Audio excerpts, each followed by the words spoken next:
안녕하십니까. 부동산 경제론 이범웅입니다. 오늘은 13주차 강의이고요.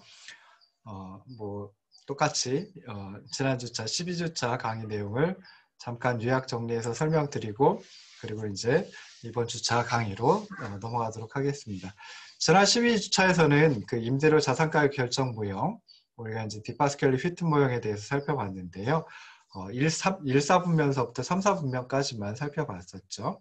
그래서 모형의 개요를 갖다 이제 살펴보면 디파스켈리 휘트 모형은 그 두 학자께서 이제 1996년에 책을 써내셨고요. 거기서 이제 제시한 모형입니다. 그래서 부동산 자산 시장과 공간 시장을 연계해서 전체 부동산 시장의 작동을 설명하는 모형이다라고 생각해 볼 수 있고요. 주로 이제 공간 시장과 자산 시장의 구분이 명확한 업무용 부동산 시장, 오피스 시장을 중심으로 설명을 한다라고 생각을 하시면 좋을 듯 싶어요. 그래서 이 그 디파스켈 휘튼 모형, 줄여서 이제 DW 모형이라고 얘기를 하는데요. DW 모형에서는 임대료, 자산가격, 신규 건설, 신규 공급량이죠. 그리고 공간 재고, 이렇게 이제 총 4개의 내생 변수의 균형이 결정된다라고 생각을 하시면 좋을 듯 싶습니다. 자, 먼저 이제 부동산 공간 시장, 즉 1, 4분면에 대해서 살펴봤는데요. 1, 4분면은 이제 69쪽에 있는 그림 가지고 설명을 드렸습니다. 그래서 1, 4분면에서는 부동산 공간 시장의 균형을 나타내 준다라고 생각하시면 좋을 듯 싶고요.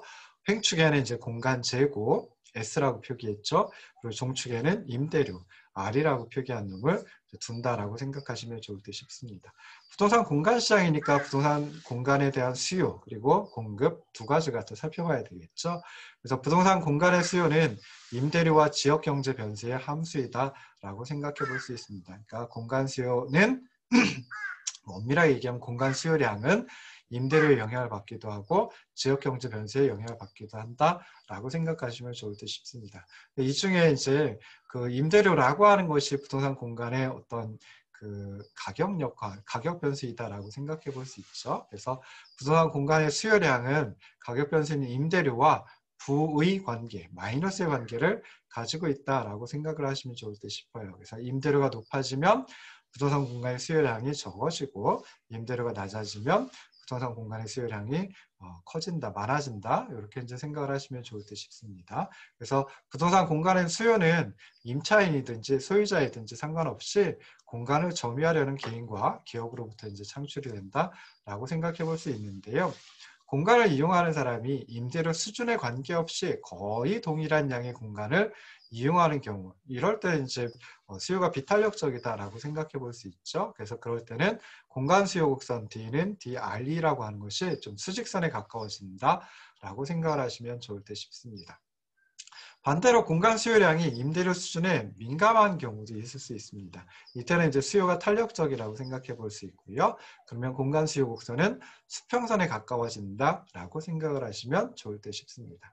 자, 부동산 공간의 공급, 이제 공간은 이제 소유자라든지 투자자들이 공급을 할 텐데요. 최초 공간 재고가 주어지면 그러면 비교적 단계에 있어서는 공간 서비스에 대한 공급량이 고정되어 있다라고 생각해 볼 수 있습니다. 그러니까 수직선의 형태로 나타난다라고 생각해 볼 수 있는데요. 1, 4분면은 이 부동산 공간의 공급을 이렇게 표시를 하지는 않았습니다. 그래서 공간 시장의 균형은 수요와 공급이 만나는 점이 되겠죠. 그래서 최초의 공간 재고가 주어진다라고 하면 그러면 공간 서비스에 대한 수요량과 주어진 공간 재고, 공급량이 일치하도록 균형 임대료가 결정이 됩니다. 그래서 그림을 보시면 69쪽의 그림을 보시면 최초의 공간 재고가 S0로 주어지면 균형 임대료는 R0이다. 뭐 이렇게 이제 생각을 하시면 좋을 듯 싶죠. 좋을 듯 싶습니다. 자, 그래서 이제 중요한 거, 이 공간 시장의 균형을 나타내주는 식 DRE는 S이다라고 하는 거, 이거 나중에 이제 이 디파스켈 휘튼 모형을 연립방정식 모형으로 표현할 때 그때 이제 중요하기 때문에 DRE 즉 부동산 공간의 수요량은 S, 부동산 공간의 공급량 공간 재고죠. 특히 이제 최초 공간 재고가 되는데 이 둘이 일치할 때 공간 시장의 균형이 발생한다라고 생각하시면 좋을 듯 싶습니다. 자, 공간 수요 곡선이 이동을 하면 당연히 이제 공간 시장의 균형도 변화를 하겠죠. 그래서 지역 경제 변수인 소득이나 인구 또는 고용이 증가하면 공간 수요가 증가를 하게 됩니다. 공간 수요 곡선이 변화를 하죠. 어떻게 변화를 할까요? 지역 경제 변수가 2에서 2'으로 증가하면 공간 수요 곡선이 오른쪽으로 이동을 합니다. 그러면 최초 공간 재고 S0에 대응하는 임대료가 R0에서 R1으로 상승하게 되죠. 균형이 변화를 하는 것입니다.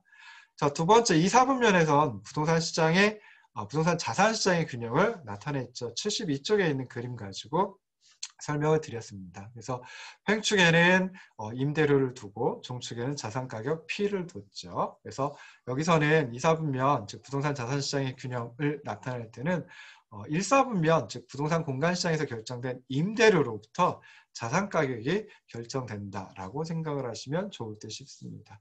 자, 그럼 자산가격이 결정된다라고 했을 때 임대료와 함께 자본환원율이라고 하는 것이 굉장히 중요한 영향을 미칩니다. 그래서 자본환원율은 자본 투자에 대한 요구 수익률이다. 그러니까 내가 부동산 자산에 투입한다라고 하면 이 정도의 수익률을 얻고 싶어라고 하는 그 자본 투자에 대한 요구 수익률이다라고 생각하시면 좋을 듯 싶고요. 그러면서 외생 변수입니다. 그러니까 이 디파스켈리 휘튼 모형 밖에서 결정돼 가지고 디파스켈리 휘튼 모형으로 주어지는 변수이다라고 생각을 하시면 좋을 듯 싶습니다. 그러면서 이제 자본환원율이 부동산 공간 시장 그리고 자산 시장의 가격 변수인 임대료와 자산 가격을 연결하는 고리 역할을 하는데요. 자본환원율은 장기 이자율, 조세, 미래 임대료의 기대 상승률, 현금 흐름의 위험, 즉 임대소득의 위험, 이런 것들에 이제 영향을 받는다라고 생각을 해볼 수 있습니다. 자, 그러면 이제 부동산 자산 시장의 균형을 갖다가 생각을 해봐야 되는데요. 자, 부동산 자산 가격은 해당 부동산에서 창출되는 미래 임대료의 현재 가치와 같다라고 생각해 볼 수 있습니다. 그래서 미래 임대료가 매 기의 임대료가 R로다 일정하다라고 하면 결국은 P는 R 오버 I라고 하는 식을 통해 가지고 부동산 자산 시장의 균형을 표현을 해볼 수 있습니다. 그래서 부동산 자산 시장의 균형은 결국 부동산 자산 가격 P가 부동산 투자의 수익률인 자본 환원율과 같아지도록 결정이 되는데요. 임대료와 자산 가격의 관계를 나타내주는 P는 R 오버 I 곡선은 직선이긴 하죠. 그래서 기울기가 I분의 1이고 원점에서 출발하는 방사선의 형태가 됩니다. 그래서 그림에서 임대료가 R0로 주어진다. 이 임대료 R0는 아까 1, 4분면 즉 부동산 공간시장의 균형에서 나온 거죠. 그래서 그 균형 임대료가 R0로 주어지면 자산가격은 72쪽 그림에서 보시면 자산가격은 P0로 결정이 된다라고 생각해 볼 수 있습니다. 외생 변수라고 했던 자본 환원율이 상승을 하는 경우도 있을 수 있겠죠. 그래서 자본 환원율이 상승한다라고 하면 주어진 임대료에 대해서 자산가격이 더 하락하거나 또는 주어진 자산가격에 대해 임대료가 더 상승을 해야 됩니다. 그래서 자본 환원율이 I에서 I''으로 상승한다라고 하면 임대료와 자산가격의 관계를 나타내주는 직선 P는 R 오버 I라고 하는 곡선이 이제 입에 그 곡선이라는 게 붙어가지고 직선도 곡선 중에 하나이니까요. 그래서 P는 R 오버 I라고 하는 직선이 원점을 축으로 오른쪽으로 회전 이동한다라고 생각하시면 되고요. 그래서 임대료 R0에 대응하는 자산 가격도 P0에서 P1으로 하락한다라고 생각을 하시면 좋을 듯 싶습니다. 자, 3, 4분면에서는 그 신축을 통한 건물의 신규 공급에 대해서 살펴봤는데요. 획축에는 자산가격 P가 있고요. 그다음에 종축에는 신규 공급량 C를 두고 이제 한다라고 생각을 하시면 좋을 듯 싶습니다. 그래서 신규 공급량이라고 하는 거 C라고 이제 표시를 했는데요. 자산가격과 요소가격 그리고 공급 관련 규제 변수 등에 의해서 영향을 받는다라고 생각을 해볼 수 있습니다. 그러니까 영향을 미치는 변수가 자산가격 P 그리고 요소 가격이나 그 공급 관련 규제 변수를 나타내주는 X 해가 두 가지가 돼 있죠. 그래서 이렇게 그 신규 공급량 결정은 부동산 개발업자들이 하겠죠. 건설업체를 포함한 부동산 개발업자들이 신규 공급량을 결정하는데 당연히 이윤 극대화라는 논리에 의해서 결정이 된다라고 생각해 볼 수 있습니다. 그래서 자산가격이 주어지면 개발업자들은 한계 비용과 가격이 같아지도록, 그러니까 주어진 자산가격과 한계 비용이 같아지는 공급량을 결정을 합니다. 그래서 3-4식 C는 FPX라고 하는 식이 나온다라고 생각해 볼 수 있고요. 여기서 X는 그 토지나 좀 전에 말씀드렸듯이 토지나 건자재와 같은 생산 요소의 가격, 그리고 규제까지 포함을 한다라고 생각하시면 돼요. 그래서 X가 증가하면, 즉 토지나 건자재 등 생산 요소의 가격이 상승하거나 규제가 강화된다라고 하면 신규 건설이 위축되고, 그러다 보니까 신규 공급량이 더 적어진다. 이렇게 이제 생각해 볼 수 있죠. 자, 공급량이 증가하면 한계 비용이 증가하는 것이 일반적입니다. 그래서 이걸 한계 비용 체증의 법칙이라고 또 얘기를 하기도 하는데요. 그래서 자산가격과 신규 공급량과의 관계는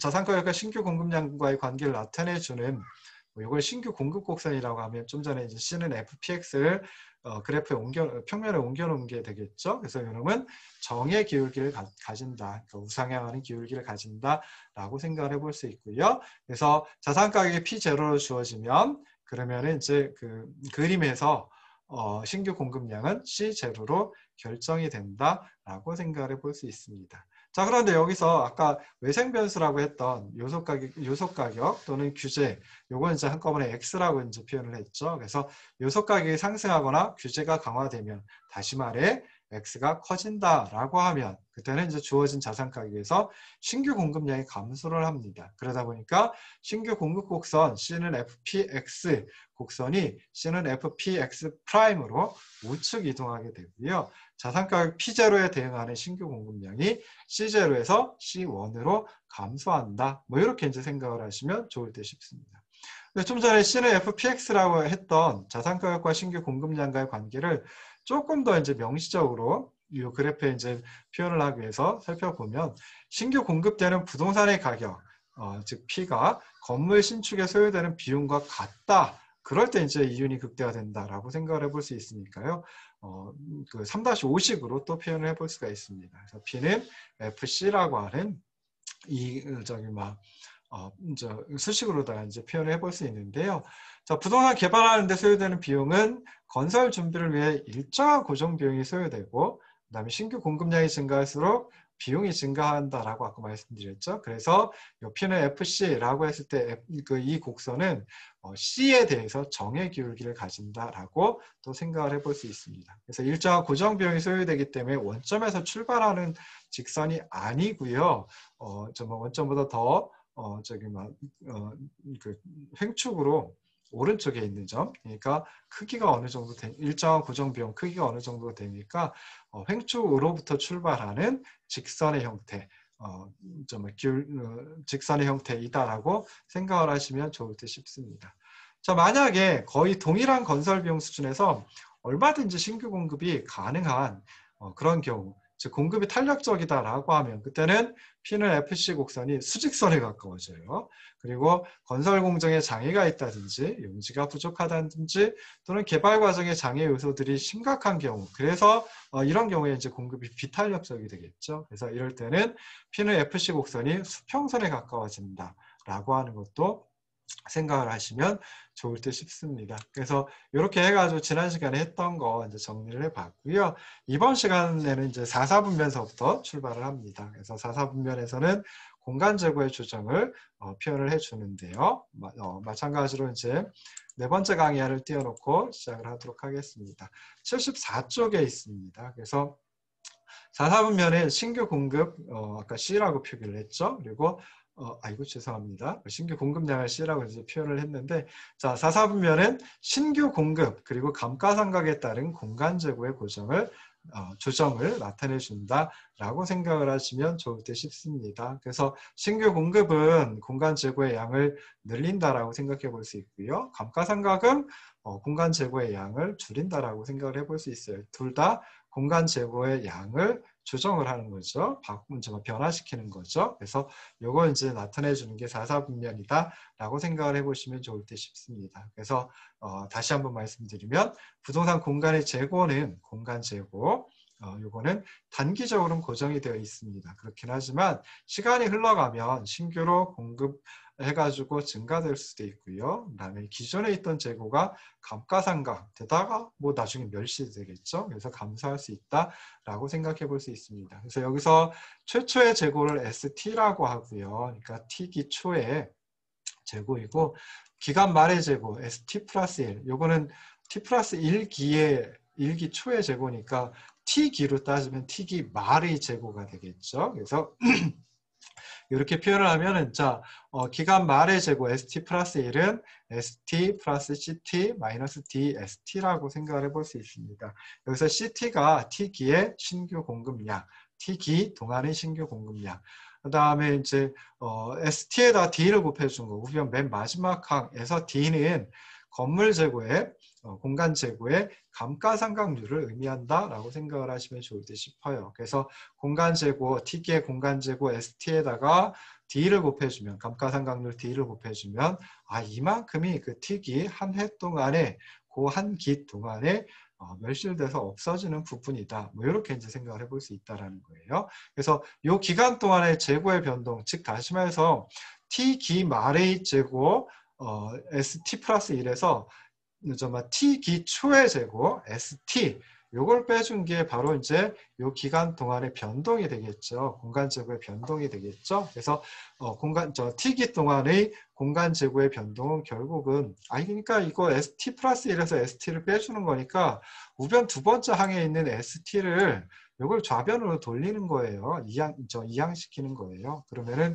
ST 플러스 1 빼기 ST는 남는 거 요거 우변엔 우변 맨 마지막 항하고 두 번째 항 요게 남겠죠. 그래서 결국 그 T기 한 해 동안의 재고의 변동, 공간 재고의 변동은 CT-D 곱하기 ST이다 라고 생각을 해볼 수 있습니다. 자, 그럼 이제 여기서 장기 균형이라고 하는 걸 살펴보는데요.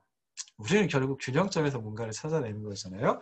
균형 상태에서 뭔가를 찾아내는 거죠. 그래서 장기 균형 상태를 또 뭐라고 표현을 하기도 하냐면 균제 상태라고 표현을 하기도 합니다. 그래서 이 장기 균형 상태는 공간의 재고가 증가하지도 감소하지도 않는 상태, 그러니까 쭉 유지가 되고 있는 상태이다라고 생각해 볼 수 있죠. 그래서 이걸 갖다 이제 장기적인 균형 상태, 변화가 없으니까 쭉 유지가 되고 있으니까 장기적인 균형 상태라고 하기도 하고요.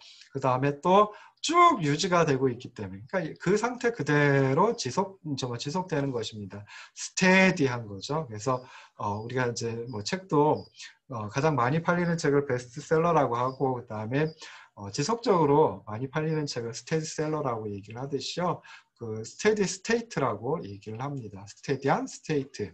이걸 이제 우리말로 해석하면 균제 상태라고 얘기를 해요. 그러니까 균등한 상태, 뭐 이렇게 생각을 하시면 되고요. 공간 재고가 쭉 유지가 되고 있는 상태이다. 그러면 이런 그 장기 균형 상태, 즉 균제 상태에서는 재고의 변동이 없어야 되겠죠. 그러니까 한 기, T기 한 해 동안의 재고의 변동, 여기서 델타 ST라고 표현했던 그러니까 기 말의 재고에서 기초의 재고 빼준 게 0이 되어야 된다라고 생각을 하시면 좋을 듯 싶어요. 그래서 장기 균형 상태에서는 공간의 신규 공급 그리고 기존 재고의 감가상각이 같아야 돼요. 그래서 좀 전에 말씀드렸듯이 재고의 변동이 없다라고 하면 CT-DST라고 하는 거, 요 위에도 있었죠. 그래서 그게 제로가 돼야 돼요. 근데 요 마지막에 있는 두 변을 갖다가 가지고 생각해 보면 그 중에 이제 마이너스 DST를 우변으로 넘기면 DST가 되겠죠. 하첨자 빼고 이제 하첨자 동일하니까 동일한 기간 가지고 생각을 해보는 거니까 하첨자 빼고 보면 C는 DS라고 하는 요 식이 나오게 됩니다. 그래서 C는 DS일 때 이때 이제 장기 균형 상태에 도달한다. 어떤 상태냐? 공간의 재고가 증가하지도 감소하지도 않는 상태이다 라고 생각해 보시면 좋을 듯이고요. 이걸 공간 재고 S에 대해서 정리를 해보면은 이런 식이 나오게 됩니다. S는 C 오버 D라고 하는 식이 나오게 되고요. 자, 이놈을 갖다가 이제 6번째식 3-6식이라고 이제 하도록 하겠습니다. 그래서 결국 최초의 공간 재고를 유지하기 위해서는 기존 공간 재고의 감가상각을 대체할 만큼 신규 공급이 필요하다라고 생각해 볼 수 있죠. 그래서 이렇게 신규 공급하고 균형 공간 재고, 공간 재고가 쭉 유지가 되는, 장기적으로 쭉 유지가 되는 균형에서의 공간 재고와 신규 공급의 관계는 기울기가 D분의 1이고 원점에서 출발하는 직선, 즉 S는 C 오버 D라고 하는 이 직선으로 표현을 해볼 수 있다라고 생각을 해보시면 좋을 듯 싶어요. 그래서 공간 재고의 균형을 나타내주는 식이 S는 C 오버 D이고요. 그걸 갖다가 횡축에다가 신규 공급량 C 그리고 중축에다가 공간 재고 S를 둔 이 평면에 표시를 하면은 원점에서 출발하는 그러면서 기울기가 D분의 1인 곡선이다, 직선이다, 방사선이다 라고 생각을 하시면 좋을 듯 싶습니다. 그래서 그림에서 보시면은 공간 재고가 C0로 주어져 있다. 죄송합니다. 공간 재고가 아니죠. 신규 공급량이 C0로 주어져 있다라고 하면 쭉 따라 올라가 S는 C 오버 D 곡선과 만나는 이 점에 대응하는 공간 재고 S0이다. 균형 공간 재고 S0이다. 라고 생각을 해볼 수 있습니다. 자, 근데 여기서 D가 이제 감가상각률이고요. 감가상각률은 뭐 쉽게 변화하지는 않아요, 사실. 그렇긴 한데, 감가상각률이 만약에 변화한다라고 하면 어떻게 될까? 뭐 이 부분도 이제 생각을 해볼 수 있겠죠. 그래서 감가상각률이 상승하는 거 가지고 생각을 해보면, 자, 그러면 이제 감가상각률이 상승한다라고 하는 소리는 기존의 공간 재고에 멸실되는 양이 더 많아진다라는 소리죠. 그러면 균형을 이루기 위해서는 장기 균형을 이루기 위해서는 신규 공급량이 예전보다 더 커져야 된다, 더 많아져야 된다라고 하는 소리가 돼버려요. 그래서 이렇게 기존 공간 감가상각률이 상승하면 기존 공간 재고의 감가상각 또는 멸실이 더 많아지기 때문에 주어진 신규 공급량 수준에서 공간 재고가 오히려 감소를 하게 됩니다. 그러니까 감가상각률이 늘어나면 멸실이 되는 크기는 이만큼 더 커지는데 그런데 신규 공급량은 그대로 있으니까 요만큼은 뭐가 되겠어요? 공간 재고가 줄어든다? 뭐 이렇게 이제 생각을 해볼 수 있죠. 그래서 감가상각률이 D에서 D'으로 이렇게 상승한다라고 하면 그러면은 신규 공급량과 균형 공간 재고의 관계를 나타내주는 공간 재고 곡선이 S는 C 오버 D 곡선이 아니라 S는 C 오버 D 프라임 곡선으로 오른쪽으로 회전 이동한다라고 생각을 하시면 좋을 듯 싶습니다. 자, 그러면 예전에는 감가상각률이 상승하기 전에는 신규 공급량이 C0로 주어지면 그때 균형 공간재고 S0였는데요. 감가상각률이 상승해서 S는 C 오버 D 프라임 곡선으로 변화했다라고 하면 즉 우측으로 이동했다라고 하면 그때 신규 공급량이 S0로 주어지면 공간 재고는 S1이 된다. 이렇게 이제 생각을 해볼 수 있습니다. 그래서 요것도 이제 아이고 죄송합니다. 이렇게 해가지고 지금 일사분면에다가 이게 일사분면 맞나요? 아이고. 근데 이걸 90도 회전, 90도 회전, 90도 회전 해가지고 270도 회전을 하면 왼쪽으로 회전을 하면 원점을 축으로 왼쪽으로 3번 회전을 하면 또는 이제 원점을 축으로 오른쪽으로 90도 회전만 하면 그러면 이제 4사분면을 이동시킬 수 있거든요. 그래서 4사분면을 이동시키면은 감가상각률이 상승했을 때 이 그림에서는 오른쪽으로 이동하지만은 4사분면에다 놔두면 그때는 왼쪽으로 이동하는 형태로 나타나게 됩니다. 그래서 이렇게 해가지고 1사분면서부터 4사분면까지 설명을 드렸는데요. 기억하셔야 될 거 1사분면은 부동산 공간시장의 균형을 나타내주는 4분면이다라고 생각하시면 되고요. 그 다음에 1사분면에 곡선이 하나 있었어요. DRE라고 하는 곡선 하나 있었죠. 그래도 공간 시장의 균형을 나타내주는 식은 DRE는 S라고 하는 식이다라고 하는 걸 기억하시고요. 2, 4분면에서 이제 부동산 자산 시장의 균형을 나타내 준다라고 생각했죠. 그래서 부동산 자산 시장의 균형을 나타내 주는 식 P over RI를 이제 평면에 옮기면은 그러면은 우상향하는 직선의 형태로 원점에서 출발하면서 우상향하는 직선의 형태로 나타난다라고 하는 거 생각을 하시면 좋을 듯 싶습니다. 3, 4분면은 신축을 통한 건물의 신규 공급을 표현해주는 4분면이다라고 생각을 하시면 되고요. C는 FPX 또는 P는 FC라고 하는 좀 직선의 형태로 이제 표현이 되는데요. 원점이 아니라 원점에서 출발하는 우상향하는 직선이 아니라 횡축으로부터 출발하는 우상향하는 직선의 형태로 띈다라고 하는 거 생각을 하시면 좋을 듯 싶습니다. 그리고 이제 이번에 살펴본 거, 네 번째 살펴본 거 이제 4, 4분면이었죠. 그래서 4, 4분면에서는 공간 제고의 조정을 나타내주는 그런 4분면이다라고 생각을 하시면 좋을 듯 싶고요. 거기서 이제 식으로 보면은 S는 C over D 이게 이제 장기 균형 상태 또는 균제 상태에 도달했을 때 균형 공간 제고 S와 신규 공급량 C의 관계를 나타내주는 그런 식이고 이 S는 C over D라고 하는 공간 제고의 균형을 나타내주는 식은 평면에다 옮겨 놓으면 원점에서 출발하는 우상향하는 직선, 방사선의 형태로 나타난다라고 하는 거 생각을 해보시면 좋을 듯 싶습니다. 그래서 여기까지 하고 잠깐 쉬었다가 돌아오도록 하겠습니다.